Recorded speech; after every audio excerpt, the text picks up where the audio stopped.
My toxic job is always demanding that I work through every vacation I ever receive. So I decided to get some petty revenge by literally following the letter of the law and using all of my PTO throughout the rest of the year, leaving my toxic managers in a pinch where for the first time, they actually had to do their job. Here's how I did it. Okay, so this happened a couple years ago at my old job. This was a pretty demanding corporate gig where we were always juggling tight deadlines, constant emails, and way too many meetings that easily could have been Slack messages. Around early November, Human Resources sent out one of those all-staff emails with a bright red banner and an urgent tone. It read something like this: "Reminder, all unused PTO must be taken before December 31st. We will not be allowing rollovers this year. Please schedule your remaining days immediately or risk losing them all." And this was with no exceptions, no flexibility, and no consideration for project deadlines. Now, I wasn't one to take a ton of time off during the year, mostly because every time I tried, something urgent would come up and I would just get guilted into postponing it. So by November, I had 10 full days of paid time off just sitting there. And according to Human Resources' big red warning, I had about 6 weeks to use them. Now, naturally, I did what any burnt out, unappreciated worker would do. I opened the calendar and I booked myself off from December 18th to December 31st. 2 full weeks. Right before New Year's, smack in the middle of the most chaotic time in our project cycle. A week later, my manager, let's call him Rob, came to me in a mild panic. Rob said to me, "Hey, I saw your PTO request and I was hoping we could shift that a little. December's going to be a critical time for the project and we really need all hands on deck." I then said to him, "Yeah, I get that, but HR literally just sent out that PTO deadline. If I don't use those days, then I lose them all. And I've already worked through enough vacations this year." He looked uncomfortable but couldn't argue with the logic. I even forwarded him the Human Resources email with a subject line saying, "Using my days as required." Well, he escalated to Human Resources and of course, they replied by saying, "We understand that it may be inconvenient, but our PTO policy is final. Managers are responsible for planning around employee availability." And seriously, that reply felt like Christmas came early. So I prepped my team as best I could. I left detailed notes, and on December 18th, I logged out stress-free. While they were scrambling to hit deadlines, dealing with last-minute client requests and working late, I was sipping hot chocolate, watching Netflix, and actually enjoying my holiday season for once. When I came back in January, the project had been delivered, but only barely. The team was exhausted, mistakes had been made, and the post-mortem meeting was basically 45 minutes of finger-pointing, but no one dared say a word to me. After all, I was just following Human Resources rules. So the moral of this story is that if a company insists you follow the policy to the letter of the law, don't feel bad when you do, even if it means watching the ship catch fire from your cozy vacation cabin. Dude, this is like a dream. I dream of having that kind of moment because seriously, I've worked jobs where I've been underappreciated, and doing something like this would have felt amazing. And I think we've all been there to some degree where you're like the only person who gets stuff done, and you're always the one that's expected to make the sacrifice to get the project done. But it's like, dude, why am I the only one doing it? Why is no one else stepping up and being like, "Oh yeah, I'll work through vacation"? Like, it's so frustrating, and I just know exactly where the original poster's coming from. So I completely understand when they're like, "Oh yeah, when I got that email, it was like Christmas was right here in front of me," because that would have been amazing to see. And it's so funny because these people and like these managers who are like, "Oh, we really need you around. We can't do this without you," somehow, despite all that guilt tripping, still get the project done. So in reality, they could always get it done, but they just don't want to do it themselves. They want you to stick around so they can run off and get their vacation. And it's like, dude, you're an awful manager. Why would you treat your employees like that? But regardless, good for you for getting that PTO off and showing these people exactly why they need to treat you better. And the fact that this fell all within the rules of the company, it just makes this entire situation all the more better. If you like Am I the Jerk, you're probably going to love Am I the Genius. Check it out, link down below in the description. Also, go to amithejerk.com/submit if you would like to submit your own stories. An entitled jerk in my apartment complex is constantly hogging the washers and dryers that we share as a building. So I decided to get some revenge by showing him exactly how annoying it is to have to wait to do your laundry. Here's how I did it. Okay, to start things out, we share the laundry in my apartment building. There are 4 washers and 4 dryers, and it is a situation where it's like first come, first serve. But there is an unspoken rule about all of this. Do not leave your stuff sitting there for hours. If it's done and you're not back in a reasonable time, someone will gently move it so they can have access to the machines. But then here comes Basket Guy. Every Saturday morning, he loads all of his clothing into 3 washers at once, and then he vanishes for hours. Not only does he leave wet clothing in the machine, but he also leaves his laundry baskets on top so no one can move his stuff without awkwardly putting it on the floor. We complained, we left notes, but literally nothing changed. Well, last weekend, I arrived 10 minutes after his washers had stopped, and he was nowhere in sight. So it was then that I decided I had had enough. I emptied the washers, I stacked his clothing on the folding table, and I just waited. I had a book and I had a chair and I was right next to the dryers. He then came in 40 minutes later with his usual smug-faced everyone will wait for me kind of vibe and stopped dead in his tracks when he saw me sitting there with his clothing folded like I was doing inventory. He mumbled something like, "Hey, I was gonna be right back." But I smiled and I said, "Oh, of course, you always are." Then I put my clothes in the dryers, all 4 of them, and I started them up, meaning that not a single item of his made it into the machine. He stood there with his wet laundry and no baskets because, as a side note, I had also moved those into the locked lost and found closet next to the mailroom, which by the way had a keypad entry and he didn't have access. Well, because I did that, he hasn't pulled the triple wash disappearing act ever since then. And honestly, I think this is a lesson he absolutely needed to learn. Oh man, imagine living in an apartment complex where there's like an unwritten rule of like, hey, move your crap out of the way, and still decide to take advantage of that despite all the notes literally in front of him that I'm sure he's seeing. He's just choosing to ignore it and be a massive jerk in the meantime. So good for you for putting this guy in his place. His behavior was completely unacceptable, and I just love the fact that you straightened that out incredibly fast. An entitled Karen demands that I don't park my car in front of her house. But after she decided to get an attitude with me and treat me very poorly, I decided to put my foot down and say no, stating that this is a public street and that I can do whatever I want. Here's how it all went down. So I live in a full house and everyone has their own car. The driveway can only fit 3 cars and we sometimes have people over, so it isn't really possible to park everything in front of the house 24/7. Well, today I got home after work and some people were over, so I parked in front of our neighbor's house. As I get out, I see her putting her trash out and I say hello and I wave as I try to go inside. She then asked me to not park in front of her house because she has guests coming over. Now keep in mind, we already have guests and she's only claiming to have guests coming while no cars have arrived in front of her house yet. I wanted to be neighborly, but the way she approached me and said it was more of a command. So I said to her, well, this is a public street, so anybody can park here. She then said to me, well, my guests need a place to park. So I responded and said, well, where do you think I should park? And then I look around and start gesturing all over the place at the other available space in front of her house, as well as the rest of the street. She said to me, I don't know, just not in front of my house. Can you just move your car? But when she said that, I looked at her and I said no, and I just walked inside. And you know what? I didn't even really process it at the moment because it was just so weird to me. Later on, I then went out to put my own trash out and move our bin to the street, but that's when I see that she had moved her bin really close to my car, probably hoping the dump truck will damage my car. But the funny thing is, they won't pick it up like that. They don't want to take the risk of damaging someone's car if they do come by to pick up the bins. So in essence, she's just not going to be getting her trash dumped, and that is really funny to me. Oh man, that's so weird to me. I'll never understand someone actually being like, oh, you can't park in front of my house on this,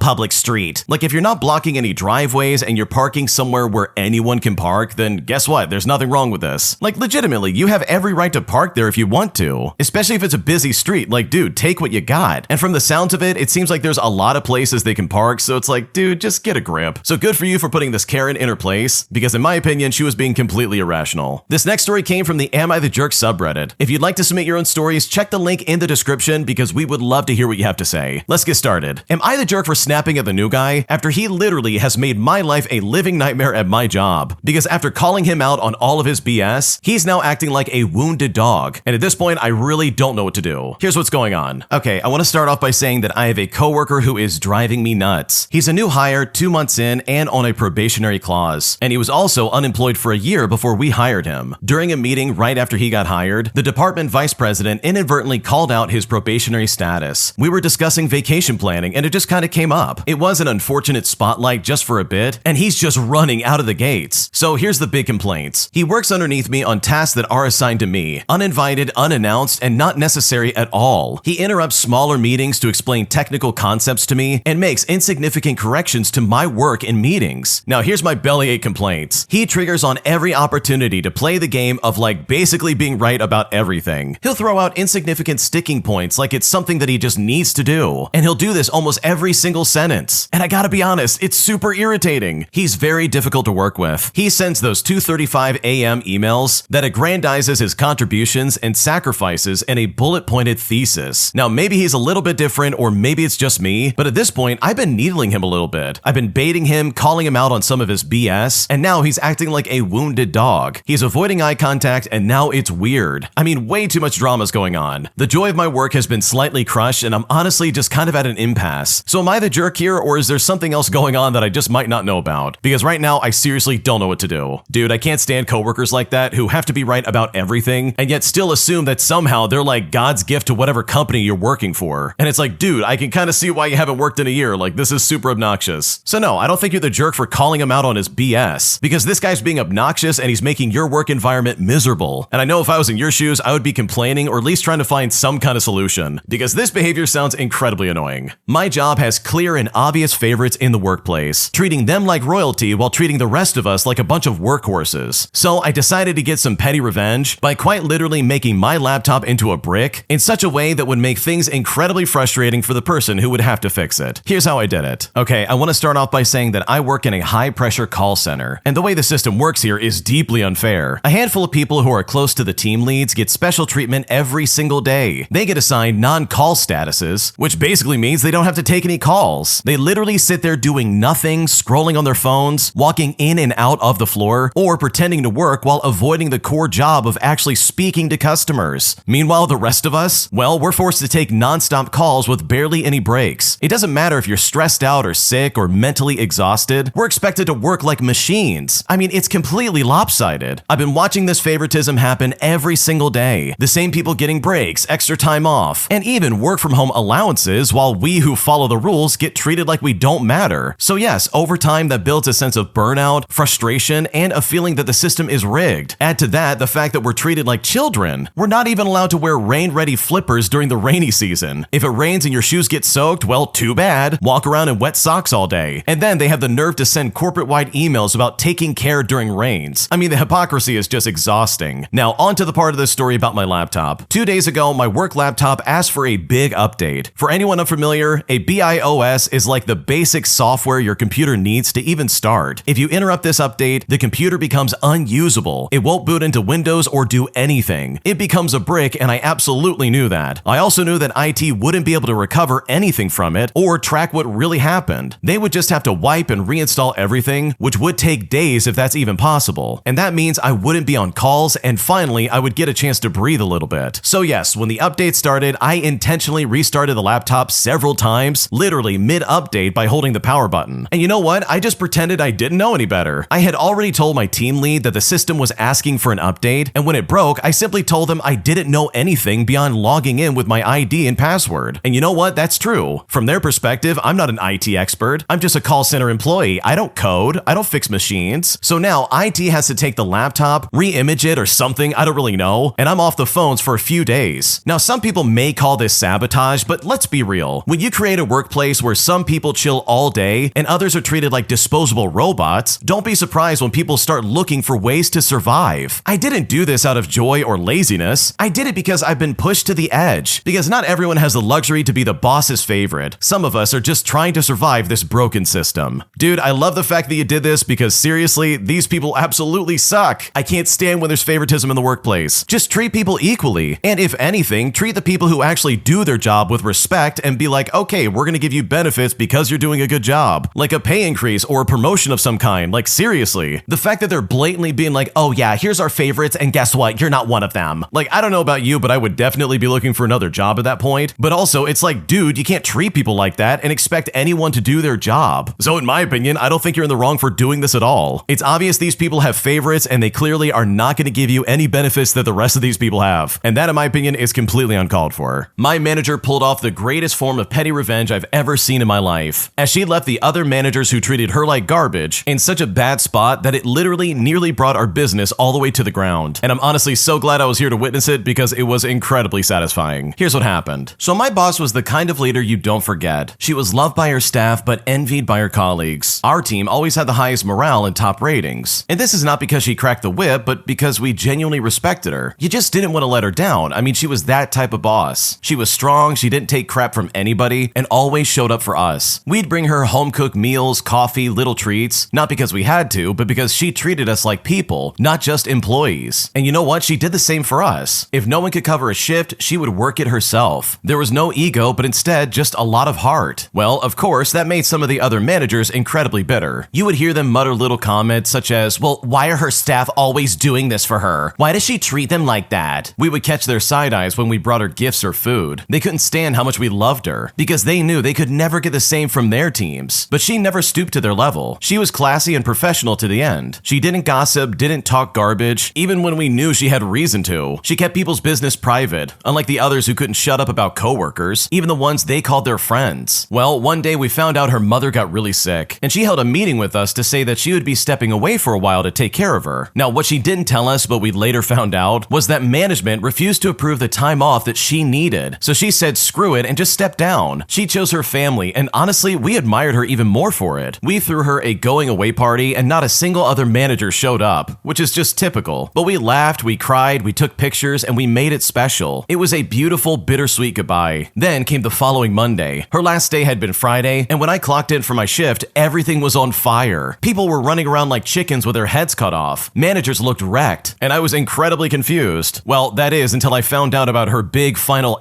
FU to the company. It turns out before she left, she had approved vacation for all 17 of us who had planned a Vegas trip, and she didn't enter it into the system until her last couple of days, meaning that nobody caught it until it was way too late. All 17 of us gone on vacation, meaning there would be no staff to run the floor. Now, this was a hospitality job, which means if there's no staff, then there's no service, which will be a total disaster. So there I was, the only one who didn't go, as I did have school stuff, just slowly doing my job while the managers scrambled, sweat dripping from their faces. And watching the two who hated her the most try to figure out how she ran things and just fail miserably was incredibly delicious. She never raised her voice, she never even made a scene. But that move was the most amazing silent FU I've ever seen in my life. One of the best, most satisfying acts of petty revenge I've ever witnessed. Now, this was years ago, but just recently I found out one of those bitter managers ended up getting fired. In fact, it was her own staff who filed a grievance against her that got her fired. The other one is still there, and she's still bitter and still incredibly miserable. And honestly, it's one of those things that you simply love to see. Oh man, I love managers like this. They command respect, they treat you with respect, and they literally see you as a human being. Like, why are there not more people like that in the world? My God, it's so annoying. So yeah, this must have been incredibly satisfying to see because I kind of wish I was there to watch this all go down. Especially watching these other managers pretty much have a meltdown over not knowing what they're doing. That's the best kind of karma you could ever ask for, and in my opinion, it was entirely deserved. This next story came from the Am I the Jerk subreddit. Check the links in the description if you would like to submit your own story. Am I the jerk for locking my roommate's emotional support blender in my closet after she started using it at every hour of the day and night? Because right now I'm really pissed off and I don't know what to do. Here's what's going on. I'm a 22-year-old female and I live with two other roommates in a decent apartment. One of them, let's call her Maya, is super chill. The other one, let's call her Bridget, is something else. Now, I need to start by saying that Bridget has this blender she likes. And this really is like a normal blender, nothing special. But she has seriously started calling it her emotional support blender. At first, I thought it was a joke, but no, she fully means it. She blends stuff like 3 times a day. Smoothies, soups, weird powders from TikTok, you name it. The issue is that she runs it at literally all hours. She'll do this at 6 in the morning for a smoothie, or midnight when she wants some soup, or at 3 in the morning for some protein sludge. It's literally a full-blown rave in our kitchen at night. We've asked her nicely like 7 times to chill out. Me and Maya even bought her one of those like noise dampening pads for appliances, and she said it ruins the vibe. And it's like, girl, it's a blender. Anyways, last week I had exams, and I had literally begged for one single peaceful morning. I was up all night studying. I fell asleep at like 3:30 in the morning, but lo and behold, at 6:17 in the morning, I was violently awakened by her grinding frozen bananas or God knows what. And at this point, I just snapped. So I got out of bed, I walked to the kitchen in my giant Care Bear pajama pants, I unplugged the blender, and I said something like, I am done with this. I then put the blender in my closet, and I locked it in there with a little bike lock thing I had. So no dramatic yelling, but instead just vibes. Well, when I did that, Bridget freaked out. She started saying I violated her emotional boundary and that I'm blender shaming. And I genuinely just didn't even know that was a thing. She then texted our roommate group chat saying that she might have to file something with the landlord. And Maya just sent the side-eye emoji and went back to sleep. I gave it back that night after she apologized for waking me up again and said she would only blend during reasonable hours, but I still have no idea what that means. But now she's been super cold and is calling me controlling Kathy behind my back. Her TikTok is full of blender content, and I'm 98% sure that one of those posts was subtweeting me. So am I the jerk for locking up her blender? I didn't damage it, but I just needed one blender-free nap because I'm honestly sick of this woman and I don't know what to do. Dude, I would have done a lot more than just hide that thing. I would have absolutely busted it on the ground. I don't care what kind of consequences are gonna happen. This lady sounds insane. First of all, it doesn't seem like she ever sleeps because she's using that blender at midnight and at 3 in the morning, and it's like, dude, do you have a job? Are you unemployed? Like, what's going on right now? It's also incredibly weird to be like, this is my emotional support blender. And it's like, no, this is a noisemaker that is slowly making your roommates go crazy, lady. Like, why can't she do this at reasonable hours, bro? This is so stupid. Would it really be that hard to wait until like like, oh, I don't know, 8 o'clock in the morning, or even like 7:30. I'll give you 7:30. But even 6 in the morning, I would let that slide to an extent. Like, I would be pissed off and be like, you have to wait at least an hour before you use that crap. But for her to be making that noise at midnight and 3 in the morning, like, dude, that cannot happen. So on that end, no, you're definitely not the jerk. This lady sounds insane. Bridget sounds crazy. And just look at the way she freaked out. She seriously tried to be like, oh, this is an emotional boundary. You're blender shaming. And yeah, I'm right there with the original poster. I have no idea what that means. In fact, I guarantee you it doesn't mean anything. It seems like you could put the title of emotional support on anything these days, and it's like, okay, this is not an emotional support blender. This is a noisy product you're using at all hours that is preventing anyone from getting sleep. So no, you're definitely not the jerk. Bridget sounds like an idiot, and I just would never want to live with someone like that. Because honestly, you could have done a lot worse than just hiding that stupid blender. Because I know if I was in your shoes, I would have opened the window and spiked that into the parking lot. Because there's no way I'm ever going to put up with that. My two entitled friends demand that anytime we go on vacation with anybody else, we are required to invite them as well, or else they would freak out and call us bad friends. And now, after I ignored this stupid rule that they imposed, they're now incredibly pissed off at me, saying that I'm an awful friend for excluding them on purpose. And right now, I honestly feel so lost and I just don't know what to do. Here's what happened. So I'm a 22-year-old female and I have a big friend group of around 10 people. We usually get along fine and get together a few times per month. A few years ago, we tried to set up a vacation with all of us, but it didn't work out because no one could find the exact time to go. So we went with 7 people, leaving the other 3 behind. And the other 3 were fine with it and wished us to have fun. Now, this vacation was kind of weird because of 2 people specifically. Let's call them Danielle and her boyfriend Marcus. They micromanaged a lot, told us what to do and where to go at all times, which might be because it was Marcus's vacation home, and he knew the location well, but even still, it was super annoying. They got mad at me when I didn't like their chicken, and called me stupid when I had to leave 2 days earlier than the rest of us because I got an unexpected internship which I really needed for school. Overall, the vacation was moderately fun, but not something that I wanted to repeat. Now, Marcus and Danielle are very controlling in general. At one point, they even checked our locations, saw that we were hanging out with a few people, called us and asked us why we didn't invite them. Then, last year, I came up with the idea of going on vacation with a few people, and I asked in the group chat and I said I could only bring 4 people, and the first 4 who responded went with me. Well, Danielle and Marcus were not part of this vacation and got extremely upset, calling us names and saying we weren't real friends and all this other garbage. Now, we offered to have them come along if they booked an Airbnb nearby, but they only agreed if we split the bill with them. We tried to accommodate and communicated every detail, but the booking got postponed so much that it cost us a lot extra. We're talking almost $200 each. We couldn't find a solution and decided to go without them. Well, they got very mad and said that we cannot go on vacation without including everybody. The other 3 people from the first vacation were also not going, and they were completely okay with it. It was just Danielle and Marcus who were upset. They think that because they invited us the last time, they should join now. They even imposed a rule that if a vacation includes 3 or more people, we have to invite everybody. Well, fast forward to last summer, and I found that rule stupid. And I asked my 4 best friends in this group if they wanted to go with me on vacation. And when they said yes, we started planning. My grandma surprised us for my 21st birthday by purchasing rooms in a beautiful hotel for each of us. So it was quickly decided that we would go. We knew we had to tell Danielle and Marcus somehow, because just going without telling them would make them very upset. Well, we postponed it, and 2 months went by without telling them, making it really awkward. I then finally told them kindly what the plan was, and that it wasn't intended to be rude. Well, this completely backfired. They became extremely upset. When I first told Danielle, she seemed okay with it, but then I received a text from her saying that they were actually extremely mad at me. They were upset that my friends and I didn't communicate and just booked the vacation without them. Now, we somewhat understood, but we just didn't want to go through the whole thing again like last year. And now, a few months later, they have completely cut us off. They told us that we were the worst friends ever, and that we shouldn't treat people this way, and that we needed to behave differently. So right now, I'm really curious to what others think, because maybe I really was a bad friend and I just need some perspective. What should I do? Oh man, these friends sound obnoxious. Seriously, this is taking fear of missing out to a different level. They're basically saying, you can't go on vacation without us. Don't you ever do that again. And it's like, dude, I could do whatever I want. And that really applies to your situation too. If you want to go on vacation without these people, guess what? You can do that. You are well within your right to do whatever you want with your friends, and you do not need to check in with Danielle or Marcus about anything. Like, their behavior is so weird, as if they've got a say over everything that happens in the group itself. Because for me personally, I've got a big friend group, and I do stuff with different people from that group all the time. It's not like you're excluding people, but instead you're just literally going and having fun with a set of people who are available. You still love everybody, and you still go on vacations when when you can, but it sounds like Danielle and Marcus are the only idiots in the group who are like, no, you've got to invite us too. So yeah, Danielle and Marcus sound incredibly weird, and in my opinion, these are not good friends in the first place. If you like Am I the Jerk, you're probably going to love Am I the Genius. Check it out, link down below in the description. Also, go to amithejerk.com/submit if you would like to submit your own stories. An entitled couple come into our restaurant literally 5 minutes before closing, and now they're demanding that we cook them some food, even though we are literally about to close and our line cooks have all gone home. But thankfully, this is just the moment that our bartender was waiting for, as they finally, for the first time in a while, got to kick them out right there on the spot. Here's what happened. Okay, so this is from the time I spent working in a kitchen. It was a restaurant right next to a music venue, and we got busy on concert weekends, but during the off-season, it could get quiet with just a few regulars. We had music nights, and the bar was usually serving drinks until close, so we would be open all year long. During a quiet late fall day after doing cleaning and checking dates, we had some apples that needed to be used for something before they went bad, so I used the opportunity to work on my pie recipe. Now, we usually don't do pie, so it was a change of pace, and it kept me busy so I would not be forced to scrub some unused corner of the restaurant. The pie was great, and the head chef said it was the best one he had ever tasted. He even took one home to eat. The kitchen closes and we clean everything and break down our stations. We put dates on our stuff and then we throw it in the walk-in. I then get to the point where I could wait out the last 10 minutes at the bar. It is about 5 minutes till closing, and I'm waiting for my ride home. Well, in walks the entitled customers of this story. 2 people for drinks at 10:55 p.m. isn't unusual, but we end up telling them that we are closing soon. They then say to us, we want food. And at this point, I stand up. I say to them, I'm sorry, the kitchen is closed, and the line cooks have all gone home. We can't serve you any food. This guy in a leather jacket then sneers at me and says, I thought this was a restaurant. So I look at him and I say, well, we have some apple pie that I made myself. I can serve that to you no charge for some dessert if you really want it. And by the way, I was using my best customer service to try and get the bartender a good tip. Well, the woman in furs replied indignantly, we want real food right now. Well, my bartender friend says unceremoniously, well, then you should probably come in before 10 o'clock. The bar is now closed, so please get out. And my friend said this as they start turning off the lights. I then walk to the kitchen, taking the bartender's cue, and start turning lights off as well. Now, I was in the walk-in when I heard the guy follow me into the now dark kitchen and say, seriously? The bartender then chimes in and says, no, that's not the door out, and I can't have you in the kitchen. Please leave the way you came in. The bartender then starts printing the end-of-night credit card reports. Now, to someone unfamiliar with the kitchen, it must have looked like I walked through the door and then vanished. Well, the couple stomped out of the bar, and I poked my head out of the fridge to turn off the parking lot lights, letting them go to their cars in complete darkness. Later, when the bartender drove me home, they told me that the couple has only been there maybe a few times, and every time they've never tipped, and they've argued the bill with the owner on more than one occasion. She had always wanted to kick them out, but when they refused free dessert to try and get food an hour after the kitchen had closed, and were so rude about it, she finally had her opportunity. The two of them never came back while I was working there, and the bartender and I ate the pie at her house and had a good laugh about it. Wow, imagine coming in 5 minutes before closing, and not only demanding food from the kitchen, but also following someone like an idiot back to the kitchen and being like,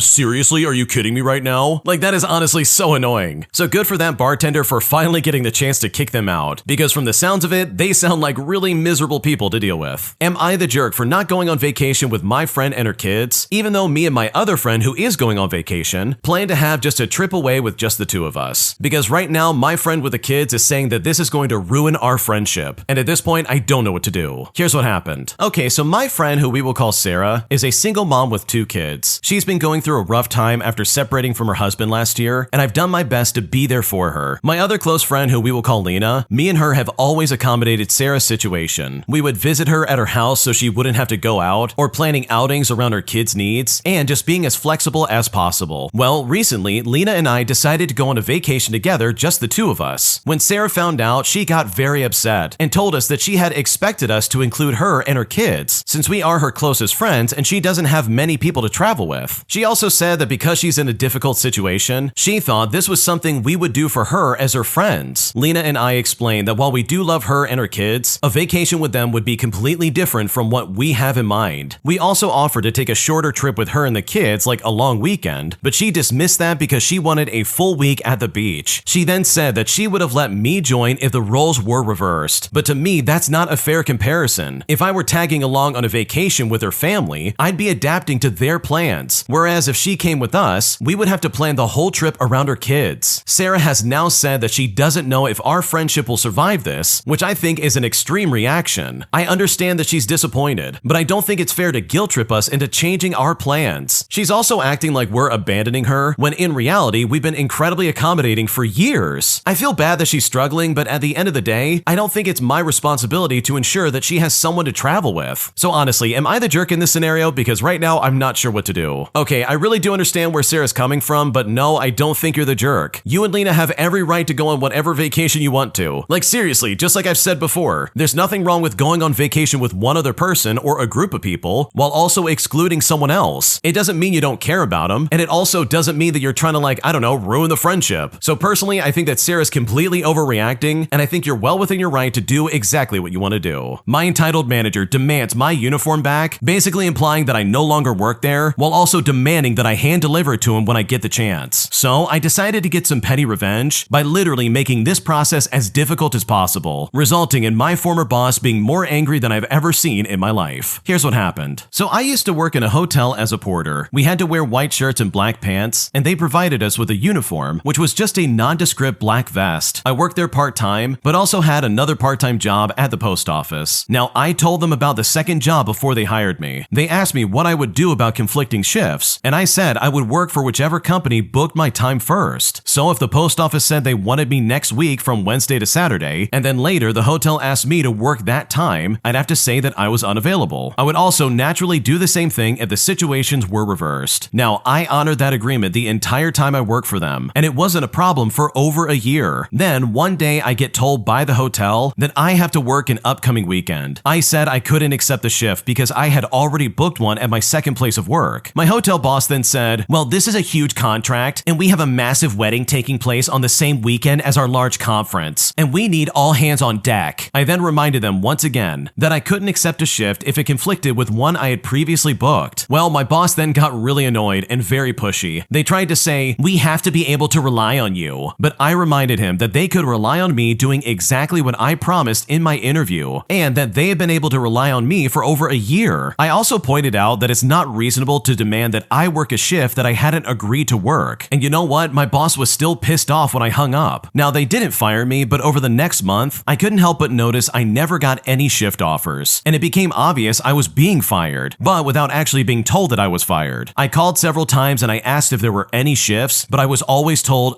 we have nothing for you at this time. And they said this in a really cold and nasty tone. Well, I checked with my friends who worked at the hotel, and they all said that business was normal, and they could see no reason why I wasn't being offered any shift. But you know what? It's honestly no worries. I just picked up more shifts at the post office, and they paid almost twice as much, so that's cool by me. Another couple of weeks go by, and my direct supervisor at the hotel called me to ask for my uniform and vest back. Now, I asked why, saying that I had not been fired, so as far as I know, I still work there. But my boss just sidestepped my question and refused to answer, and refused to admit that I had been fired. He just kept saying, we need that uniform and you have to give it back. I said to him, no problem. He then starts saying, you can drop it off anytime. And I interrupt him by saying, no, I won't be dropping it off. He stopped for a moment, flustered, and then said, but you have to. It's part of your employment contract. I replied by saying, yes, I know. I read the contract, and it merely states that I have to return the uniform when requested. It doesn't say I have to deliver it to you, so I won't be doing that. You can send someone to pick it up at a time that is convenient to me. And also for reference, the hotel was in a different city from my hometown, so it was about a 45-minute drive to my place. Well, my now ex-boss tried to bully me, but it's funny how losing his ability to deny me work had somehow shifted our power balance. He then sputtered and stammered as he tried to figure out some way to goad or coerce me into driving the vest to him, but finally he gave up. He then said to me that he would send someone, but he said to me that he would send it sometime and that I need to be ready for whenever that is. But again, I told him no, that he would have to contact me to prearrange a time that was convenient. I said I checked my calendar and that he could call me back in a couple of days to make arrangements. And sure, I know it's really petty, but hearing the annoyance and anger in his tone as we spoke was very, very enjoyable. At the end of the day, he never did send anyone to pick up the vest, so I ended up using it as part of a Halloween costume. Man, I can't stand managers who act like this, who literally bring you on board and they're like, oh, we understand you have a second job, and then they try to be like, okay, your other job doesn't matter. You need to work for us right now. We need all hands on deck. It's like, nope, I'm sorry, that's not gonna happen. I've got other arrangements and we already agreed upon this when I got hired. And I'm sure there's some legal reason why he wasn't like, okay, you're fired, and was instead demanding that you hand over the uniform, basically implying that you're fired without actually saying it. So yeah, good riddance to that idiot, because that guy clearly is an awful manager. And I know for a fact that I would hate having to work work for someone like that. An entitled old customer screamed in my face one too many times, so I decided to get some petty revenge by hiding his favorite food in a way that he would never find it. Here's what happened. Okay, so when I was a university student, I worked in a little supermarket for over a year. I was 19 years old at the time, and since the United Kingdom minimum wages are age-based, I was making very little money. We had a really complicated machine for printing and cashing lottery tickets, and any corrections and refunds had to be signed off by the manager, who, by the way, was never around when we needed him. Cashing one ticket alone took something like 15 steps. I mean, it was wild. So for the first few weeks, I was quite slow at it in order to avoid making any mistakes. Well, on my second day there, an old guy turned up, and in addition to some food, he wanted a few lottery tickets. He didn't seem to appreciate my lack of speed, and he leaned into about 8 inches away from my face, and he screamed at me, "Yes," which is when I tried to check if the numbers I was about to print off were correct. In retrospect, it really wasn't that big of a deal, but I was young and very small, so his screaming and towering over me was enough to make me feel upset and afraid. He looked very pleased with himself for making this young girl earning a few pounds an hour tremble with fear. I already had a bit of retail experience under my belt from a prior job, but on that day, I cried in the employee bathrooms for the very first time. The job was not great, so I was brought to tears by customers a few more times during my time there. But I was broke and a fast learner, so I was always available for overtime. I ended up working about 55 hours a week, and the guy turned out to be a regular, which meant that he had absolutely known that I was new, and I got to serve him often over the next year or so. I also got the hang of things and did pretty much everything else there, from training others to keeping the refrigerator's temperatures log, ordering stock, logging and clearing waste, as well as reducing items which had reached their sell-by date. Well, one benefit was that I learned a few things about this idiot who had screamed at me, like how he was nasty to everybody who worked there, especially the younger ladies, how he was retired and seemingly not very well off, and how he appeared to keep track of food sell-by dates and would consistently turn up soon after certain meat-based items had been reduced for the final time. Now, there's absolutely nothing wrong with being old or on a budget, but it's always a bad idea to scream at people just because you're having a bad day and they're not allowed to defend themselves, especially the ones who handle your food. The other benefit was that because I was working there full-time, I was the one serving him 99% of the time, which gave me ample opportunities to deliver my petty revenge. And it was going to be a slow burn, just like cooking a frog, as they say. Being a broke university student, I figured that I could both stick it to him and save myself a bit of money, since food price reduction stacked with my employee discount. Now, he never screamed at me again, but for 10 months, I hid all of his nearly expired favorites behind the dairy items, and purchased them for myself once he'd left in a huff after finding them gone. I didn't even care for sausages that much, but I regularly ate something called toad in a hole out of sheer spite, and that vile jerk probably managed to buy reduced sausages maybe 5 times in 10 months. He then got visibly more and more upset over time because other shoppers had seemingly caught on to his strategy. I always nodded sympathetically. "Sorry, we've sold out the last ones. Maybe try again later in the week." But you know what? I actually rather like the toad in the hole now, and I now have it as a special revenge treat. So the moral of the story is don't scream at the people who handle your food, because then you might just miss out on something that you really want. Okay, if anybody got 8 inches away from my face and screamed at me in the way that the original poster is describing, then in my opinion, the gloves are off regardless of what that job is. I don't care the circumstances, I don't care what's going on, I don't care what manager's breathing down my neck, that is so inappropriate. So sure, I totally understand where the original poster's coming from, where they were young and they just didn't know what to do, but my god, if that was me nowadays, I would absolutely say something back. Like, this guy's got such an awful attitude, I'm so sorry that you had to deal with that. And you know what, he probably was some sexist weirdo who clearly was only going after and like giving younger ladies a harder time. So honestly, I love the way you handled this. You literally took away one of the few reasons he came into this store, and you slowly made his life just a little bit more miserable overall, all because he decided to scream in your face. Because this guy deserves to get put in his place, especially by the way that he talked to everybody in that store. An entitled jerk tried to scam me while I was abroad in Rome, Italy. So I decided to get some petty revenge by throwing his scam product off a bridge in a location that would be really hard for him to retrieve it. Here's what happened. When I was in Rome, we had read about these scams that people do, one of which is trying to give you free stuff, but then guilt trip you into giving something back to them, usually money, in return. At one point, this happened, and my whole group fell for it, despite the fact that I had informed them about this. But you know what? I declined to take a bracelet. Basically, this guy comes up and asks where I'm from, and when you tell him, he makes some stupid connection between there and where he is from, and claims that you two are family. And then he offers to give you something from his family, and then ties these bracelets on your arm, which are really hard to get off. Then he asks if you have anything for his family, holding out out his hand expecting something. So in this instance, my son proceeds to hand the man $20. And this is one of those situations where it's like, okay, it is what it is. He was fine with it, and this wasn't the issue. This was just me having seen this scam in process, and now I was aware of how it worked in more detail. Also, we found these same identical bracelets at a small shop like 10 minutes later for maybe 30 cents. Well, this is where the petty part of my story comes into play. The next day, I'm by myself walking by the Coliseum, and one of these guys asked me where I'm from. Knowing that he's going to try and make a connection, I say that I'm from the moon. Well, when I said that, he was really caught off guard, but he continues his pitch anyways. I tell him I'm not interested, but he just stays on me and keeps nagging me. So finally I stop and I'm like, what is it? And he says to me, I want to give you something from my family to yours, bro. That's it. And I say to him, okay, it's for free, right? And he literally confirms by saying, yes, this is for free from my family to yours. And so at this point, I'm feeling really petty because this guy's been bothering me nonstop. So I take the bracelet and I say thank you, and I immediately turn and abruptly start walking. He then dashes to catch up with me and says to me, yo bro, you got anything for my family? I say to him, no man, sorry, and I just continue walking. He then grabs me by the shoulder and looks me dead in the eye and says, give it back. And I'm like, what? But he says it again more sternly, give it back. The sales pitch nice guy voice is no more. So I was like, oh, this bracelet? Which at this point I was holding and not wearing, and at this point he holds out his hand expecting me to hand it over. I just look at him and I say, no, this is mine, you gave it to me. He says, no, it's not free. I then reminded him that he specifically said, oh, it's free from his family. He then tries to cut me off as I'm going to cross the street. He then starts swearing at me. So I take his bracelet and I huck it down a 20-foot drop onto the ground level of an area outside the Coliseum. And sure, he could still go get it, but he would have to walk all the way around the ramp and far away from me. He then starts swearing at me over and over again. He then looks like he's gonna spit on me, and I tell him that's a very bad idea. So finally, he turns and walks away. And I honestly love the fact that I ruined this guy's day even just a little bit. Yeah, I can't stand people who panhandle or like try to scam people out of money like this, because this scam is so annoying. You're literally just on vacation and you're trying to enjoy yourself, but these scammers are trying to get as much money out of you as possible. So truly, I love the way you handled this because this guy absolutely had it coming. My toxic neighbor claims that he can make as much noise as he wants by revving up his obnoxiously loud Mustang all day, every day. And even though we've desperately told them to please quiet down, these neighbors refuse to comply, forcing me to get some revenge on them in a way that they truly will never forget. Here's what happened. So last spring, my old neighbor, who was a saint, sold her house and moved away. And the people that moved in were awful. The guy, who we'll call Pete, owns some sort of new black Mustang that sounds like it has no muffler, and he revs it up and down the subdivision streets in the evening, literally 5 days a week, when a lot of people, myself included, sit on the back porch and watch TV during the summer. It is relentless. This guy also drives up and down the state highway that is on the other side of my house, doing the same thing but even louder, because there he can drive 55 miles an hour. And by the way, you can hear it for miles. On top of that, he has friends over regularly in the backyard, and they sit there on the weekends and some weeknights literally revving up the car. It truly is so loud that you cannot do anything but wait for him to be done. There was a big Facebook conversation in the homeowners association group, and a bunch of neighbors politely asked him not to do this. Well, what was Pete's exact response? He said, I pay a lot of money for this house. I'll do what I want in my own yard, while also saying the streets are public. Well, I didn't like that, so here's what I did next. For a little bit of context, our subdivision has about 150 houses on about 300 acres. So basically, it's very big. Most of the properties in this subdivision are between 1 to 4 acres in size, with me having a 3-acre corner. Due to an agreed upon land split sale 10 years ago between the homeowners association, all neighbors within the vicinity, and the former owners, my next door neighbor's house is on the smallest piece of property in the subdivision, sitting at maybe half an acre. Well, I know that from 15 years of living here, anytime I have a fire on the side of the yard next to Pete's house, the smoke is guaranteed to travel in the direction of Pete's house. Now, I know this because I couldn't ever have a fire when my old neighbor was outside, as it would literally fill her backyard with smoke if ever the wood had even a hint of moisture in it. So I moved my fire pit about a dozen years ago to the other side of my house and towards the road so that I could be a good neighbor. But you know what? Pete letting me know that he wouldn't quit making noises reminded me that I just loved having my fire pit right in the middle of my backyard. And it was here that my revenge started to take place, as Pete literally regretted ever messing with me or the neighborhood. It took me a single weekend to dig up the pavers and blocks, move them back to my preferred spot, and get myself a fire going in my new fire pit. And so at this point, I just needed to wait until Pete had people over. And you know what? I made sure the inaugural fire was a good one. Pete had friends over, it was a nice day, so that's when I started the fire. I got it just about started, and then I added all the wet wettest, grossest wood that I could find. Well, about 10 minutes later, Pete and all of his friends were visibly upset by the stench, so all of them went inside. They came back out a little later, so I just added more wet, nasty wood. And just like that, they went in again. I kept that up the entire day. And then I added a bunch of grass clippings to keep it going overnight. The next day comes around and it's still smoldering. And guess what? It still smells awful. I put out a Facebook post on the Homeowners Association website that let people know I'd be continuing to utilize my fire pit as often as possible, so they could bring me their lawn scraps. I had about 20 people respond in a few hours saying their clippings were all mine. And you know what? I kept that fire going. My dogs are good alarms, and they rush outside anytime anybody is in Pete's backyard. So I would hear the dogs scramble, go outside, and add more clippings. After about 3 weeks of this happening, Pete and his wife came out and very kindly asked me what was going on with the fire pit. She politely informed me that her hair would smell like campfire if she went into her backyard for any amount of time, and they could smell it coming into their house through their ductwork. He said I was making it hard for him to enjoy his backyard with his friends. They then asked me if I could ease back with the fire because I probably didn't know that it was impacting so much of their home life. And this honestly was the moment I was waiting for. I looked at him and his wife, and I said that it was clear that sometimes we didn't recognize how big of an effect something could have on our neighbors until they told us about it. But then I said, as objectively as possible, that I normally live by the same I'll do what I want with my yard thought process as Pete does, and that I have a right to enjoy my yard. At this point, I looked Pete dead in the eyes, and I said to him, and I know you support that because of how the conversation concluded about your car, right, Pete? He looked at me like I had scratched his favorite CD. He absolutely knew what I was doing, and when his wife looked at him, it just finally dawned on her. She said she gets it and that we won't be hearing the Mustang anymore, and all I said was thanks. I then took a gamble and I put the fire out right then and there, and you know what? It was the right call. I haven't talked to them much ever since then, and I'm not too concerned about that because I haven't heard that Mustang ever since then. So all in all, this was a really good case of getting revenge on people who absolutely deserved it. Wow, you've got to have some serious guts to sit there and be like, oh, I'm gonna do whatever I want. This is my Mustang and I'm gonna make as much noise as I want whenever I want. And it's like, dude, are you sure you want to play that game? Because the people in this neighborhood have been here longer than you, and I guarantee you they're gonna get back at you in a way that you're not expecting. And this is the perfect example of that. This guy not only makes a horrible first impression as a neighbor, but he also decides to like poke the bear and be like, oh yeah, what are you gonna do about it? So truly, to the original poster, I love the way you handled this. This really is super inspiring because this goes to show you that you absolutely do not have to put up with anybody's garbage. If you like Am I the Jerk, you're probably going to love Am I the Genius. Check it out, link down below in the description. Also, go to amithejerk.com/submit if you would like to submit your own stories. Am I the jerk for supposedly kicking a pregnant woman out of her seat, even though I was trying to claim my seat on a train that she was taking? Because right now I feel really guilty and I seriously don't know what to do. Here's what happened. Okay, so this happened a few hours ago and I've only just calmed down because I hate conflict. So basically, I was doing a long travel day of about 5 hours and I decided to book my train in advance to ensure that I had a reserved seat. When I get on the train, a woman is in my seat. So I politely inform her that I think that's my seat and I show her my ticket and I ask her to move. She checks her ticket and says, well, I must have sit in the wrong seat, and then puts her head down. I say, well, it's my seat, so could you please let me sit in it? Now at this point, her partner sitting opposite of this lady starts speaking at me in what I perceive to be an aggressive tone. He suggests that I find another seat, which is not possible because it's very busy, but I say to him, look, I booked this seat. There are no other seats available in the carriage. He then raises his voice at me and says to me, well, someone's in our seat and she's pregnant. I then say that I understand and that I have a heart defect, which is true, and said that everyone has their own medical issues and reasons for standing for long periods of time and why that might be difficult. Now, it's this moment where I might be the jerk. I ask him to not speak to me in an aggressive tone and that I will make a complaint. Well, once I said that, he then starts swearing at me, and I again ask him to stop. Eventually, the woman gets up and allows me to sit there, and he continues to berate me, saying that he hopes I feel good for myself and that I'm quiet now that I have my seat, when really I just stopped engaging as I felt there was no point. One of the other men who was sat beside him offers that him and his partner sit in the seats opposite me, as this is a table seat, and at this point he sits his partner down and then laughs at me and points in my face. Eventually, when the ticket inspector comes around, they are asked to move to their assigned seats, and she asks if I'm okay as another passenger had made a complaint on my behalf. But even so, was I the jerk in this situation? Should I have just left them alone as she was pregnant? And did I in any way escalate the situation? What should I do? You are not the jerk. You did everything right. Here's the thing, on public transportation, especially when you reserve a seat, that seat is yours until the end of the ride, and not this this guy or anybody else has any say in the matter. You literally just want to sit down. You didn't want to stand. You didn't want to have to go sit somewhere else. You wanted to sit there and you paid to sit there. And just because this lady's pregnant or this guy's getting pissed off is in no way justification for them to take that seat. And also, this guy is such a coward, because if his partner really was this pregnant, then why didn't he stand up and let her sit down? Like, this guy's an idiot. He would rather have you move away instead of, I don't know, finding their own seat and going there. So no, you're definitely not the jerk. You didn't do anything wrong, as these people truly were completely toxic. An entitled Karen comes back to my store after she made such a fuss the last time she was here after she didn't get exactly what she wanted, because now she's come back with a vengeance, treating me and my coworkers in such a way that honestly is so disrespectful. Here's what happened. Okay, so 3 days ago, I had this entitled Karen demanding that I walk with her to her cart and load her bags into her car for her. I explained to her that we do not provide that service in our store, and she then went off and cussed me out and told me that I would never amount to anything in life and that I would always be an assistant manager and not a real manager. Well, I was working at a different location and she came in and I refused to serve her. She begged and begged me to serve her, claiming that she didn't do anything to me, but I reminded her how she treated me that day. She went on and on about how she did treat me horrible that day, but she was having a bad day too as her husband was in the hospital, and stated that regardless I should serve her. But again, I told her no. Well, at this point, she crossed her arms and refused to move aside or leave, and demanded that I call the police for her. She told me that she was best friends with the police and they would arrest me for not serving her. At this point, I laughed at her because I know that was not going to happen. She then asked me if I was going to pass up the opportunity to get a total of $100 from her, and I said, you know what? Yes, because I told her that we get customers every single day spending up to $100. She then asked to see my employee card, which I do not have. And by the way, she believed that all retail employees had a special card with all of their info on it, and she just wanted to see mine. Now, when she said this, I just laughed, and I told her that we don't get employee cards. She then demanded my full name and my phone number. She said she was going to make sure I got fired and that I would never get another job ever again. But still, I told her no. She then demanded to see the store manager, but he wasn't there, so she demanded that I get her another worker to serve her. Now, my cashier was outside on her break, and so I told her that we're not going to serve her. Well, after I said that, she actually went outside to bother my cashier, and she was trying to convince her to serve her. But thankfully, my cashier told her no, that's not going to happen. She then told my cashier that she apparently filed a police report against me from the other time that she was in our store, and she then came back in standing by her cart, and I was serving another customer. Now, at this point, she started to cry and was telling the customer that she did nothing wrong and that she was just a poor old innocent lady that I refused to help for no reason. I told her that she wasn't innocent, and I explained how she treated me, and the customer agreed with me and said I had every right to not serve her. At that point, I was starting to realize that she wasn't going to leave, so I called 911, but as soon as she saw me on the phone explaining to the dispatcher what was happening, she finally left. And you know what? I was surprised that she did that, because I thought that she wanted to stick around and talk to her friends, who she seriously claims are the police. Okay, so this is a story that we covered the other day on this channel, and my god, this lady just keeps getting worse and worse. The first time she was in that store, she was acting like a complete nut job, but now it's clear that she's like kicking it up another level, and that is honestly so weird, because just look at the way she's acting. Like, does she have no shame in the way that she's acting towards everybody around her? I will literally never understand why people act like this. So yeah, that Karen's crazy, and I really hope she never comes back. And hopefully the police get involved, because her behavior is truly unhinged. Am I the jerk for avoiding my mom after she told me to suck it up when I broke my fingers at the gym? Here's what happened. Okay, to start things out, I was at the gym where a heavy weight fell onto 3 of my fingers on my left hand. I was in such severe pain that I thought I was going to pass out. While I was sobbing, I called my mom, and it's important to know that I'm at college and I'm far away from home. I told her that I thought I broke my fingers and that I wanted to go to an urgent care. Now, my mom has never been empathetic for physical injuries or mental health issues. When she heard me, she told me to suck it up and rest. So I figured I would wait for a while. I mean, who knows? She could be right. Now, as a side note, I feel the need to mention that my fingers did not look deformed. So, other than bruising and swelling, I was unsure if they were broken or not. While I was waiting, my roommate came home and saw the state that I was in. She took one look at my hand and assured me that we needed to go to urgent care. Now, I didn't want to betray my mom, because she always said to never go to the ER or urgent care due to our terrible insurance. However, I went and researched the cost of an out-of-pocket x-ray at the nearest urgent care, and it was only $200, which I was willing to pay. I told my mom this, and she said, well, you better hope your finger's broken, or else I'm not going to help you pay for anything. So I was under a weird circumstance where I hoped my fingers were broken for the sake of saying, well, I told you so to my mom. I finally went to the urgent urgent care and I got an x-ray, and they confirmed that both my pointer and middle fingers were broken, and that I may need surgery if not healed properly. When I called back my mom later that day and told her the news, she basically laughed at me and told me that I should be glad that they're broken. Well, 3 weeks have gone by and I've not spoken to her since. She has texted me and asked for updates on my fingers, but I feel conflicted on why she's suddenly acting like she cares when she clearly didn't in the first place. She's also not someone you can easily share your feelings with, so I'm not sure how to go about our next conversation. Should I just ignore it or should I try to bring it up with her? Because right now I don't know what to do. Oh wow, your mom is really not a nice person. Seriously, who in their right mind would be like, oh, I really hope your fingers are broken. If not, I'm not gonna pay for any of this. It's like, dude, are you kidding me right now? Wouldn't you want your kid to be in good shape and not have 3 broken fingers on their hand? Like seriously, this lady sucks so much. So no, you're not the jerk for avoiding your mom, because I think if I was in your shoes, I would have done the same thing, because her behavior is unbelievably toxic, and you did not deserve that treatment in the slightest. An entitled couple next door to my hotel room refused to keep down the noise, despite me asking them politely to please keep it down as I have work in the morning at 5:30. But after they kept me up until 1 o'clock in the morning, I decided to get some revenge by making it so they would never get any sleep anytime soon. Here's what happened. A few years ago, I was staying in a hotel room in suburban Detroit. I was a Navy reservist on my drill weekend. On Saturday night, this couple shows up in the adjoining room with a buddy and their probably 6-year-old kid. I think nothing of it until it's about 10 o'clock p.m. and 2 more people show up. And now, at this point, it's a party. They were being obnoxious, so I knock on the door and I ask them to keep it down and that I have work in the morning. Well, they responded in a way that honestly really pissed me off. They said to me, "We're not even being loud. How can you hear us?" I respond by saying, "Well, bro, I'm in the room next to you. There's a door between our rooms. I can hear you clearly." They then just said, "Yeah, okay," and then closed the door in my face. 45 minutes later, they're just as loud as they had been, so I call the front desk. I then hear the neighbor's phone ring, and once he hangs up, he says, "Oh, if he thinks we're being loud now, just wait till later." They then continue to party and are obviously being loud on purpose in spite of me. Eventually, I got tired enough and I fell asleep at about 1 o'clock in the morning, and I then woke up at 5:30 to get ready for work. Well, this is where my petty revenge comes into play. I plug the alarm clock into the socket near the adjoining door. I put the speaker against the door they can't open. I put the radio between stations. I crank up the volume to max, and I set the alarm for 5 minutes after I leave the room. And honestly, I can picture them panicking and being furious at not being able to stop it. And I truly would have given anything in the world to see their reaction. I love this story so much because trust me, I think we've all been there, where we hate our neighbors and they're making a lot of noise or they're disturbing us in some kind of way. You really did the right thing by saying, "Hey, I'm trying to get some sleep. I've got work in the morning. Can you please keep it down?" But for them to come back at you and basically double down and be like, "Oh, you think we're being loud now? Just wait till later." Like, that's so toxic. Like, dude, just be a reasonable human being, turn down the volume, shut up just a little bit, and then everybody gets to go to work in the morning and be fine. So truly, I love the way you got back at these people because in my opinion, they absolutely deserve it. My entitled, idiotic managers refuse to uphold store policy, leaving me quite literally alone in trying to figure all of this out. Here's what happened. Okay, so I work for a small, local, family-owned pet supply store. The managers there are very young and have a difficult time upholding store policies. So what happens is the store manager or owner will send out messages telling store associates that we are not supposed to allow customers to stack store coupons or discounts. Now, the unwritten store policy is only 1 store discount per transaction. Now, it seems pretty straightforward, right? Well, that is until the customer walks up to the register with a fistful of coupons, and I say, "I'm sorry, I can't apply all of these coupons per our store policy." And then the customer will say something like, "Well, when did that go into effect?" And I say, "It's been a policy since I started working here." I then call for the manager on duty, and I explain to her what's happening. Well, without even saying a word to the customer, the manager on duty says just to give it to him. Now, luckily, I wasn't the actual cashier on this transaction, and I was only called over to help the cashier apply one of the 3 discounts that she had given the customer. I walked the cashier through the last discount, and then the customer leaves. I then explained to her that our store manager would have never allowed that transaction ever. The following morning, I give my store manager a copy of the receipt, and I tell her I tried to stop the transaction, but it was completely overruled. And the store manager acknowledges that my understanding of the store policy and how long it's been in effect is correct. She also states that everything about this transaction was completely wrong. She then proceeds to tell me how supposedly the customer came back after his transaction to find another manager on duty to complain about my attitude. I made 3 separate attempts to have a conversation with the store manager regarding the alleged complaint, but every time I tried to talk to her, she literally walked away from me. And by the time my shift was over, I was beyond beyond pissed. Fast forward to yesterday, and there is now a notice posted on the registers facing the customer explaining only one store discount per transaction is allowed, and that customers are being instructed to talk to a manager if there are questions. And I'm just sitting there like, are you kidding me right now? This has happened to me so many times. I just don't know what to do anymore. I've had so many conversations with the store manager and owner about this particular issue that I am befuddled as to why I'm still having these conversations 2.5 years later. What should I do? Okay, I've been in this scenario, and honestly, the best thing that I did was find another job. You know you have a bad manager or a bad owner when instead of following their own store policy, they throw you under the bus by making you look bad. Or they don't even follow the policy themselves and you're the only one doing it. And even worse is if you don't follow the policy, then you're in trouble, but they can run around doing whatever they want whenever they want. And it's like, yeah, you're basically being thrown under the bus no matter what you do. And that is so unfair. It really is not fair at all. So truly, I hope this works out for you because this really does sound like a nightmare, as this is not a scenario that you deserve in the slightest. Today at my job, for the first time ever, I was faced with a problem that I did not know how to solve. And this has now really shaken me up to my core, and I honestly don't know what to do. Here's what happened. So at the grocery store I work at for almost 9 years now, we have an instant scratch ticket machine, and it didn't print someone's ticket, and my brain literally froze for a minute. Have you ever had one of those times where you sort of know what to do, but you're not entirely confident and you're too afraid to do that thing? So you call someone for assurance because you worry you'll make things worse? Because that's what was going through my head. Anyway, I checked to make sure that no money was stuck or tickets were stuck, and from what I could see, they weren't. So I thought to just take the ticket that she wanted, but as I'm not the manager nor the supervisor, I really didn't want to screw something up as I was by myself and I was really panicking. Anyway, so I just gave the woman the tickets after getting an okay from a manager to do so. And again, I had never done this particular thing before, and I didn't want to screw something up. And I explained to her that I just wanted to wait for an okay from my manager, that giving her the ticket was fine, and the woman just kept getting irritated with me. I then told her over and over again, thank you for your patience, and I apologize for the inconvenience. Anyways, I gave her her tickets, and she grabbed them out of my hand and walked out the door, even after I apologized multiple times for the inconvenience. And now I'm anticipating her possibly calling to complain about me, or that I screwed something up even more. And I'm anxious over possibly getting in trouble, or I'm worried my boss will think I'm an idiot or something like that. I know it's probably lame or sad to care so much about a part-time job, but I'm worried I'll come to work tomorrow to a complaint, or people at work thinking that I'm stupid. I really hate how anxious the part-time job I've been at for almost 8 years can still make me feel. But it was so frustrating, and the woman was just standing there while I was trying to figure out what to do, and I felt bad bothering other coworkers who were at home at 7:30 at night. What should I do? Honestly, the second you got that approval from a manager is the second you can no longer feel guilty about this. Because if you really do have a complaint or any kind of like feedback of like, oh, you did this wrong, then I would point to my manager and be like, wait, they said I should do it this way. And then that way you can have your bases covered. Because honestly, in my opinion, there's nothing worse than having a manager who tells you to do it one way and then will willingly throw you under the bus and be like, I never showed you how to do it like that. So the fact that you ask somebody for help, in my opinion, is like the smartest decision to make. Because that way you can be sure for a fact that you're doing it correctly. My boyfriend of 10 years confessed to me that he has been cheating on me with his best friend who's also our roommate. And now after I found out the truth, my boyfriend's asking if he can stay with me as well as his best friend at the same time. And at this point, I'm honestly disgusted and I seriously don't know what to do. Here's what happened. Okay, so my boyfriend, who we will call Nick, has been with me for about 10 years and we are high school sweethearts. And I truly believe that we were building a life together. 2 summers ago, we moved into a small 1-bedroom apartment and his best friend, who we will call Liam, basically became a permanent resident. He crashed on our couch nearly every night, left messes everywhere, and acted like he lived there. And honestly, I hated it. But Nick kept brushing off my concerns, saying Liam just needed a place to hang out. After a year of this, we decided to move into a slightly bigger place so that Liam could have his own room instead of hogging our living room space. I thought this would fix things, but as soon as we moved in, Nick started spending every night in Liam's room playing video games. At first, I thought it was just guys being guys. They had been close since they were little, and I was just happy that Nick was able to spend more time with his close friends. But then, entire nights would go by where I wouldn't even see my own boyfriend, and sometimes he wouldn't come to bed at all. Other times, he'd go straight from Liam's room to work the next day. I kept telling myself that I was overthinking things, that Nick and Liam had been best friends forever, and I was being irrational or something like that. But deep down, I knew something felt wrong. Then, after months of emotional distance and our relationship slowly crumbling, Nick finally came clean in a way that truly has shattered me beyond anything I could possibly describe. As he told me that he's been sleeping with Liam almost every single night. He said he was cheating on me with his childhood best friend for months. And here's the kicker. He claims he still loves me, but he also loves Liam, and he wants us to continue our relationship with Liam included. I feel betrayed, confused, and honestly disgusted. I can't even process what I'm supposed to do. I feel like this is unforgivable. He's acting like this is just something I should adjust to. Like I should be grateful he's even including me in his new relationship. I feel like a third wheel in my own home, but I also feel like if I walk away, I'm throwing away 10 years of my life, because at this point, I seriously don't know what to do. Okay, this is crazy to me. Your boyfriend's cheating on you with his childhood best friend, while also saying like, oh, we can keep our relationship going while I sleep around with my best friend on the side. It's no big deal. Like this guy is out of his mind if he thinks this is okay. So yeah, I think the fact that you feel this is unforgivable and that you are disgusted and confused and feel completely betrayed is absolutely rational. Like you're the only rational person in this entire house. And I know for a fact if I was in your position, I would never take this sitting down. I would never be okay with my partner cheating on me with their best friend who's also a roommate. And it kind of makes me wonder how long this was going on. Like seriously, this doesn't just happen overnight. This is clearly something that's been boiling in the background for a while now. And I bet when Liam moved in, that's exactly the time they decided to be weirdos and be like, oh yeah, we could keep our relationship going, but also I'll keep my girlfriend around too. Like seriously, this is so messed up, it's not even funny. So no, you didn't do anything wrong, and yes, you absolutely have every right to be disgusted by this, because your boyfriend is cheating on you actively and currently with another guy in your own home, and that is not something that anybody should ever have to deal with. If you like Am I the Jerk, you're probably going to love Am I the Genius. Check it out, link down below in the description. Also, go to amithejerk.com/submit if you would like to submit your own stories. Am I the jerk for wearing my wrist brace at work while my coworker has a broken wrist as well? Because right now another coworker is really giving me problems about this, and at this point I don't know what to do. Here's what happened. Okay, so this was a really weird situation. I'm a 24-year-old female and I work as a cashier at a sub place, and my coworker last week broke her wrist falling on the ice, so she now has a cast on. Now for reference, when I was 14 years old, I was diagnosed with tendonitis in both wrists, and for the most part, it doesn't flare up unless I'm doing a lot with my hands. Well, I've been doing a lot of embroidery recently, and as such, I've caused a flare up. It's been bothering me for about 2 weeks, and I wear my brace at home, and generally speaking, just kind of sucked up the pain while at work, because with my coworker wearing a cast, I felt weird about wearing my brace. Well, yesterday, it was bad enough that I had to wear it at work. As I'm putting my stuff down and getting ready to start my shift, another one of my coworkers, who we will call Lisa, started to glare at me. She then asked me in her usual snobby tone that she uses with me, "What is that for?" So I told her about my tendonitis and what it was, but then she started getting all huffy as if I was making it up. Mind you, the coworker who has the broken wrist didn't care. She didn't say anything, but for the rest of my shift, Lisa kept giving me dirty looks, which is not out of the norm. I mean, she just doesn't like me. Close to the end of the shift, I had to use the bathroom, and being as it's hard to do so with a wrist brace, I took it off. After coming out and washing my hands, I was putting the brace back on when Lisa made another offhanded comment about how I was so lucky that I could take mine off. Now, I didn't do this to spite anyone. My wrist just hurts, but now I'm getting ready for another shift, and I'm trying to decide if I should just suck it up and go without my brace at work. So seriously, would I be the jerk to wear one? Because honestly, I don't know what to do. First off, no, you are definitely not the jerk. Lisa is a busybody with nothing better to do with her life. Like seriously, that's all this comes down to. She is just some loser who's clearly obsessed with hating you, and she's trying to make this into something that it absolutely is not. Because here's a fun fact, everybody in the office could walk in with a wrist brace and it would still not be any kind of shot at the coworker who broke their arm. Like there really is no equivalency here. The fact that she has a problem with this says more about her than it does about you. And the fact that the coworker who did break her wrist is like, look, it's fine, I have no problem with it. Like in my opinion, if I was in your shoes, I would be like, fine, they're cool with it, then I'm gonna be cool with it. Because Lisa does not have your best interests in mind, and I guarantee you she's trying to mess with you simply because she doesn't like you. Am I the jerk for how I reacted to my husband's ex-wife's girlfriend buzzing my stepson's hair? Because right now, this entire situation feels incredibly overblown, and at this point, I don't know what to do. Here's what happened. Okay, to explain the relationships here, I married my husband, who we will call Alex, about a year ago, and we've been together for 4 years. He was previously married, and after they had agreed to divorce, she told him that she was pregnant. And for the sake of the story, we'll call this ex-wife Kate. Kate had been cheating on Alex with someone we will call Jessica, who's a 32-year-old female, for about a year. I had known Alex for years through mutual friends, and I met his son when he was about 6 months old. So now, back to the present day. Kate and Jessica are together still, but very hot and cold. I went to pick up my stepson from school, Jessica had dropped him off, and he seemed really quiet and sad. I asked him what was wrong, and he said he was sad because he had no hair. For reference, he has beautiful curly hair, and he told us that he wanted to grow it out into a mullet. At that time, my husband cleared it with his mom that they were both okay with that, and she agreed to have me trim it as needed, like around his ears. Well, he took off his hat and it was buzzed down to his scalp. I was shocked, but I also just said, well, I think you look very handsome, but I thought you wanted to grow it out. Why did you cut it? Well, apparently Jessica was going to trim it and forgot to put the guard on. And when she realized that, it was too late and she had to buzz it. When we got home, I called Kate. She didn't know how bad the haircut was and was tied up at a work event. She suggested I make sure I get the whole story on what happened. So with her permission, I went right to Jessica after I called my husband, who was driving home from a couple of hours away, and explained what was going on. So I called Jessica, asked to verify what he had said, and tell her how upset he was. She said that is exactly what happened, but didn't see why it was such a big deal. She kept saying that I'm overreacting and that it's just hair. So I tried to explain that as a kid, there is so much that he just doesn't get a say in. So it was a big deal to him. I then told her that she should never go near his head with clippers ever again. Well, she came back with, well, you're not his mom. And when I reminded her that she wasn't either, she said to me, well, I'm a lot closer than you are. I've been there since day one. To which I said, yeah, because you were an affair partner. Don't cut his hair ever again. And then I hung up the phone. I then called my husband back to explain everything, and I calmed down. And he had been on the phone with Kate discussing things as well. I also texted Kate to give an overview and say I was sorry if I overreacted. It's now the next day, and Jessica is trying to tell Kate that I shouldn't be allowed to cut his hair if she can't, and that I need to get my parenting privileges taken away. And I honestly just think that's crazy. And just to clarify my role as a step-parent, Kate and my husband meet twice a year alone to discuss parenting things. And at the last one, Kate said she is comfortable with seeing me as a parent and is ready to include me in the meetings going forward. So am I the jerk for getting upset with Jessica for not only buzzing his hair, but for how she reacted trying to minimize it? Because right now, I don't know what to do. Okay, honestly, in my opinion, I don't think you're the jerk at all. I think you try to have a rational conversation, but then Jessica was the one who decided to try and insult you, and that, in my opinion, is not okay. Because in my opinion, at that point, the gloves are off. You want to start going there, then let's go there. Because this could have been a mature conversation. This could have been worked out really easily, everybody could have walked away happy, but instead, Jessica decided to get toxic and then tries to be like, oh, you need to take away her parenting rights. And it's like, oh, okay, you're that pissed off that she got one over on you. So no, you didn't do anything wrong, but this really is a messy situation. And hopefully this all works out for the stepson, because this entire argument, in my opinion, is incredibly silly. Am I the jerk for taking my dad home after missing a train instead of waiting for the next one to go on a family outing? Because right now I'm incredibly frustrated and I don't know what to do. Here's what happened. Okay, so my dad, my sister, and I were supposed to take a train downtown for a car show. I was the one who arranged and paid for everything, since I thought it would be good family time. I told him to be ready by 12:15 p.m. so that we would have enough time to drive to the station and park before the train arrives at about 1 o'clock p.m. The drive is about 25 minutes, so my thinking was that I would have about 49 minutes to drive to the station and figure out parking and get to our terminal. I had also never been to this station, so I just wanted to have extra time in case things go wrong. He said that he would come out to the car at 12:15 p.m. So my sister and I got to his house at 12:10 and we just waited. He then didn't come out of his house until 12:31 p.m. I told him that we would be late, but he said that we were fine since it was only a 25-minute drive. We arrived at the station at 12:55 p.m. and here's where the first problem came up. We could only find reserved parking spots. So we had to park in a reserved spot so that I could get out of the car and go find somebody to ask where the regular lot was. Well, it turns out nobody is in the customer support area as it is a holiday, and at this point it's 1 o'clock. Then my dad saw a security officer in the lot and told me to go ask him where the regular lot was, to which he told me that it was at the other side of the road. So I park up in the regular lot and run back to the boarding area where my dad and sister were waiting, but the doors of the train literally closed as it was about 20 meters from the train. Well, my dad and sister didn't board as they saw that I couldn't make it. I was upset but willing to let it go as there was another train coming in an hour, and then everything got heated. My dad got mad at me for missing the train because I should have known where to park instead of wasting time in the reserve lot looking for the regular lot. And at this point, I was super mad. I told him that the reason I wanted to come early was because I didn't know the station and where everything was. And since he was late, we didn't have enough time. He said I should have researched the parking lot before coming, and we then got into an argument which eventually got very bad. At this point, I didn't even want to go to the car show as I was so pissed at him for blaming me. me. I told him that I would wait in the car and that he and my sister could go to the show and that I'll pick them up when they come back. He then called me selfish as he and my sister got ready for this family outing just for me and that he wanted me to come on the next train as we already made the drive over to the station. I told him no because I was in tears from the argument and I wasn't in the mood to spend an entire day with him after he said terrible things to me for something that he did. Eventually, he got in the truck and we headed home. He told me to never speak to him again as I was selfish and I wasted his time, and he will hold the grudge for at least a month. So seriously, am I the jerk for taking him home instead of going on the next train after he was late and tried to blame it on me? Because seriously, at this point, I don't know what to do. No, you're definitely not the jerk because this really would have pissed me off. Maybe I'm alone on this one, but I do not like being blamed for something that is not my fault. That seriously sets my hair on fire and I really don't like it, especially when it's coming from the person who actually is the problem. If your dad had simply come outside when he said he was going to, you guys would have had just enough time to make it on the train. You would have had time to park, get to the station, and be ready to go. So for him to be like, oh wow, this is your fault for not researching it better. It's like, no dude, this is your fault for not being outside on time. So no, you are definitely not the jerk, and the fact that he's trying to pin this on you, in my opinion, is unacceptable. I'm currently seriously considering ending my engagement and my relationship with my fiance after he yelled at me in a way that I've not seen since my last awful relationship, because right now I feel very scared and I don't know what to do. Here's what happened. Okay, so I went out with my fiance on Valentine's Day, and my gift was going to this thing called Martini Wars, and I think this was something on Eventbrite that he found last minute. It was a battle between bartenders and, as you can imagine, a lot of drinking. Well, things were going fine until the ride home. In the Uber, his tongue was hanging out of his mouth, his eyes were rolled back, his head bobbing back and forth, and I was afraid he was going to vomit in the car. So I kept the windows down and I tried to comfort him. We made it home fine, but then he became very obstinate. He refused to listen, he was still borderline sick, so I kept telling him to move to the toilet. Well, he wouldn't budge from the spot of the bathroom he was sitting at, and he vomited all over the floor. I then became upset at how unnecessarily defiant he was being. But then, at some point, he became angry and showed me a side that I've never seen from him in the 5 years I've known him. He began screaming at me and didn't back down. For reference, I was in an awful relationship beforehand, and it triggered the worst memory of that relationship. I begged and pleaded with him to stop yelling, but he just wouldn't do it. At some point, he left the room, and I took the opportunity to get a hotel that night. Well, fast forward, and I woke up in the hotel to a text message of his saying that he didn't remember anything, but he was very sorry. But I stayed away from him all this weekend. But since he's returned home, he's done nothing to make amends for his transgressions. I then told him the engagement was off, and he accepted it. He avoids me around the house, and he doesn't try to connect with me at all. I guess the worst part about this is that Wednesday nights are supposed to be date nights. Yesterday, he told me he was going out with his boy and asked if I wanted to go, and I feel like he doesn't even care how much he hurt me, and he doesn't even want to fight for the relationship. I know I'm coming to this one-sided, but I'm wondering if there's any salvaging of this relationship. If you were in his shoes, what steps would you take to show that you were serious about the fact that you hurt your fiance? Because right now, I really don't know what to do. Oh man, this really is sketchy because I don't blame you for not wanting to be around your fiance. And I think it's so ironic that he's like, oh, I don't remember anything, but I'm really sorry as well. But it's like, wait a second, you clearly remember something if you're apologizing. Like, what's going on right now? Just own up to it and try to make amends. Saying you're sorry in some kind of loose apology is not going to cut it. So truly, I'm so sorry that this happened to you because you do not deserve this. Your fiance is completely out of line for treating you this way, and I think you have every right to be reconsidering this relationship as a whole. Am I the jerk for not refunding the bachelorette party group after $3 per person came back from a massage that got canceled? Because right now my friends are being super weird and I don't know what to do. Here's what happened. Okay, so I took on the daunting task of organizing a bachelorette party for my best friend. Knowing she preferred a classy celebration over the typical bar scene, I meticulously planned a sophisticated yacht dinner cruise. I made sure to invite everyone the bride had asked for. I coordinated the yacht director to arrange meals, a private suite, drinks, a message for the bride, and hotel accommodations. I shared all the details and costs with the group, and everyone agreed and promptly sent me their portions. However, just a week later, a friend of the bride whom I had never met before messaged me. She couldn't attend because she got a new puppy and wanted a refund. And it's like, seriously, a new puppy? I couldn't think of a crappier reason not to show up for one of your closest friends. By that time, all payments were finalized, and refunding her would either mean covering her share myself or asking the group to contribute more money. After explaining that to her, she shot back sarcastically, suggesting, well, how about you just keep the money and make sure the bride has a good time? We eventually agreed to use her meal credit towards an extra bottle of alcohol for the group. As the event approached, first. I added personal touches like disposable cameras and decorations, and effectively spending additional money from my own pocket without asking the group for additional payments. The bride invited a few of us to stay with her in the hotel room we had collectively paid for. Initially, 4 of us planned to stay, but 2 friends backed out last minute to sleep at home with their boyfriends instead, leaving just the bride and me. Some group members later insinuated that they had paid for a hotel room for just the bride and me, which wasn't the original plan. On the day of the event, we enjoyed the yacht cruise and it was nice. The following morning, we had a massage scheduled, but the bride was incredibly sick and really just wanted to sleep. I canceled with a therapist who kindly waived the cancellation fee, and as a courtesy, I sent her a portion of the cost of the service. The remaining amount from the massage offset the extra expenses that I had previously covered out of my own pocket. I broke almost exactly even, with maybe a $3 refund for each after doing the math. But I didn't even bother with it, as I figured $3 was nothing. Well, about a week later, another one of the bride's friends questioned me why she hadn't received a refund for the canceled massage. I explained the situation, detailing the cancellation fee and the additional costs that I had personally covered, which all balanced out. She then accused me of using group funds for my own benefit and questioned the overall expenses, despite having previously agreed to them. I then clarified that the hotel room was intended for multiple people, but others had chosen not to stay. I then sarcastically offered to refund her $3 from the extra that I had acquired, but she refused. Planning group events is already frustrating enough without having to defend myself over every single dollar. I never asked anyone for extra money, and every detail of the original cost was spelled out for everyone. I broke almost exactly even after the massage was canceled, considering the extra out-of-pocket expenses I paid for. So am I the jerk for not providing full $3